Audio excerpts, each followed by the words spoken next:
대체 왜 이렇게 다카이치 총리는 인기인 걸까요? 다카이치가 걸어온 역사를 조금 더 살펴보겠습니다. 다카이치는 세습 정치인이 많은 일본 정치계에서 언더독 스토리를 갖고 있는 인물입니다. 정치 가문이 아닌 배경에서 태어나 정치적 인맥 없이 커리어를 쌓아왔죠. 1980년대 말부터는 방송에 출연하면서 인지도를 늘렸고 1993년에 중의원 선거에서 당선되면서 현재까지 10선 경력을 쌓아왔습니다. 1995년 당시 초선 의원들을 모아 진행한 토론 모습입니다. 中台問題も台湾が独立を宣言しましたらね、即武力行使の可能性もある。 그리고 이 자리에 있는 또 다른 초선 동기 아베 신조. 다카이치가 나라에서 당선되었을 때 저 옆 야마구치에서는 아베 신조가 당선되었습니다. 아베 신조는 아버지의 지역구로 물려받아 출마한 대표적인 세습 정치인입니다.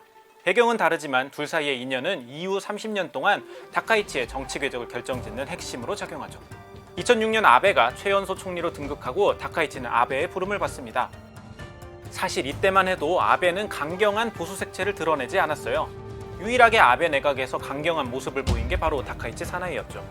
아베의 장기 집권이 이어지면서 다카이치 사나이는 여자 아베로서의 입지를 단단히 세웁니다.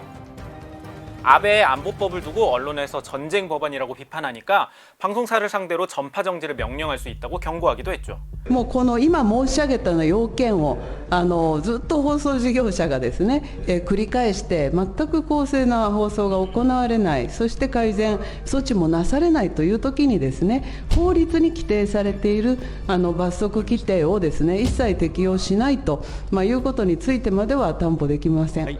당시 미 국무부까지 나서서 언론 자유 침해에 대한 우려를 표했지만 이 행동은 보수 지지층의 다카이치를 각인시키는 주요한 사건이 됐습니다.